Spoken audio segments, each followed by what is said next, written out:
is Adekunle Adelana, aka Talofe Baba Agba, one before now, King Solomon of our nation.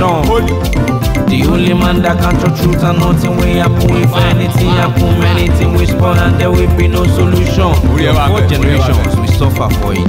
GG, B, lo lo lo lo lo lo lo lo lo yo. Aye mami yo ye pere mo te we